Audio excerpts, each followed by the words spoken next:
ബഹുമാനപ്പെട്ട അധ്യാപകരെ, എൻ്റെ പ്രിയ സുഹൃത്തുക്കളെ, അസ്സലാമു അലൈക്കും. എൻ്റെ പേര്. ഇന്ന് ലോക അറബി ഭാഷാ ദിനത്തിൽ കുറച്ചു വാക്കുകൾ സംസാരിക്കാൻ ഞാൻ ആഗ്രഹിക്കുന്നു. എല്ലാ വർഷവും ഡിസംബർ 18-ന് ലോക അറബിക് ഭാഷാ ദിനം ആചരിക്കുന്നു.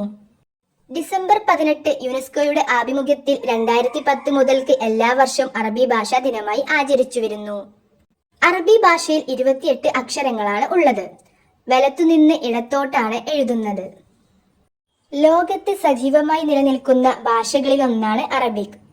ഒട്ടേറെ മഹത്വങ്ങളും സവിശേഷതകളുമുള്ള ഈ ഭാഷയെ പഠിക്കാനും പ്രചരിപ്പിക്കാനും നമ്മുടെ ഭാഗത്തു നിന്ന് കൂടുതൽ ശ്രമങ്ങൾ ഉണ്ടാകുമ്പോഴാണ് മറ്റു തലങ്ങളിൽ ഇതിൻ്റെ പരിഗണന ലഭിക്കുക എന്നത് ശ്രദ്ധേയമാണ്.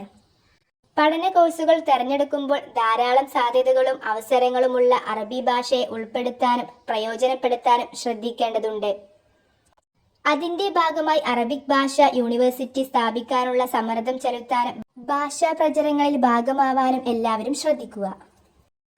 എല്ലാവർക്കും എൻ്റെ ലോക അറബിക് ഭാഷാ ദിനം ആശംസിച്ചുകൊണ്ട് ഞാൻ എൻ്റെ കൊച്ചു പ്രസംഗം നിർത്തുന്നു.